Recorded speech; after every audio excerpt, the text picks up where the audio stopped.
Sepertinya pertanyaan ini jarang ada yang tahu jawabannya, terlebih perempuan. Bismillahirrahmanirrahim. Assalamualaikum Ustaz. Terima kasih kesempatannya. Saya ingin menanyakan tentang tata cara sujud Ustaz, khususnya untuk perempuan. Apakah sujud kita sah atau diterima ketika kita ingin sujud, tapi alat sujud kita tuh terhalang oleh hijab atau mukena Ustaz? Karena saya pernah ditegur saat melakukan itu. Terima kasih Ustaz. Satu lagi. Assalamualaikum Ustaz. Assalamualaikum. Saya mau tanya tentang sholat perempuan setelah masa haid. Ada waktu dimana mungkin dalam satu hari mungkin bersihnya siang atau bersihnya malam gitu.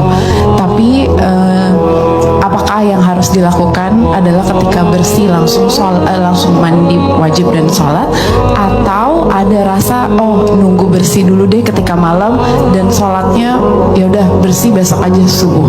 Baik. Jazakallah khair. Saya pahami. Yang pertama terlebih dahulu, penghalang itu dibagi dua. Ya, penghalang yang ringan sifatnya, yang tidak menghalangi esensi sujud terutama di kening. Jadi masih ada rasa tertempel di situ, karena kalimat hadisnya kama qala Rasulullah SAW, idza sajadta famakkin sujudaka. Kalau engkau sujud, rasakan esensi sentuhan sujud itu sehingga engkau terasa rekat antara kening dengan tempat sujudmu. Makanya tidak dianjurkan, bahkan ada sebagian ulama ketat sampai melarang ada hambalan yang terlampau lunak sehingga kita merasa mengambang dalam sujud. Dan ini pun dibuktikan kalau kita riset lebih dalam, orang sujud lalu di scan, dilihat gitu ya, itu dicek keadaan sampai keadaan dirinya, itu ada titik God spot tuh di titik ini, yang semua aliran darah itu berpusat ke sini, balik. Maka ketika dia menempel jadi lebih stabil. Ya, dan itu mengerucut tuh, beban semua tumpah ke sini, aliran darah ke sini, dikeluarkan lewat kalimat sujud kita, terhempas, kemudian kita minta pasrah, memohon doa, itu mengalir, beban hilang. Itu maksudnya. Sehingga hambalan-hambalan yang terlampau lunak itu tidak dianjurkan, nggak disarankan. Bahkan ulama ketat tuh melarangnya. Adapun yang masih ringan, yang membuat kita masih bisa menempel dan merasakan sensasi sujud itu dianggap nggak ada masalah. Contoh, di era Nabi itu kan masjidnya nggak ada lantai begini, ya kan? Itu masih pakai tanah tuh, dan terbuka atasnya. Jadi kalau musim hujan ya hujan kena, paling-paling pelepah-pelepah penutup kurma masih becek bawahnya.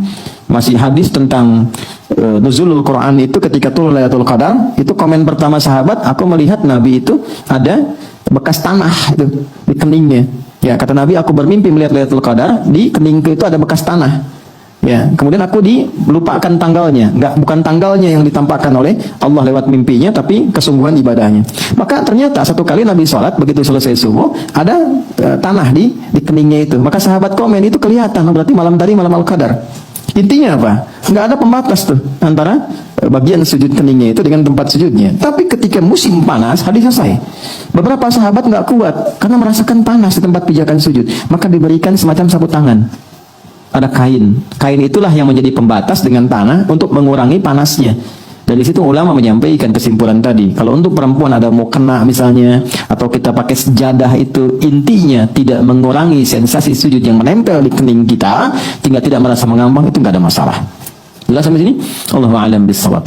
Kemudian yang kedua, terkait dengan pertanyaan salat. Apakah ketika haid itu tuntas, dirasakan selesai, apakah langsung mandi, wajib, bersih-bersih, kemudian salat, atau memastikan bersih dulu, yakin dulu, baru kemudian salat keesokan harinya?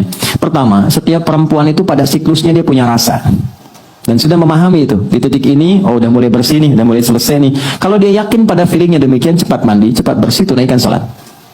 Jelas ya? Kalau memang dia kemudian merasakan masih ada yang belum bersih pada dirinya, sudah dia batalkan, bersih dulu, baru kemudian periode bersihnya itu yakin, tuntas, beres, baru dia sholat. Jelas? Tapi kalau dia sudah merasakan, udah berhenti, langsung bersih-bersih, langsung mandi. Jangan tunggu esok. Jelas ya? Karena waktu kan panjang. Bersih di maghrib kan masih ada isya. Maghrib masih ditunaikan. Kalau nggak keluar berarti kan meninggalkan sholatnya kan di isya. Jelas ya? Jadi mandi, langsung bersihkan, selesai, langsung tunaikan sholat. Jelas ya? Baik, saya kira itu.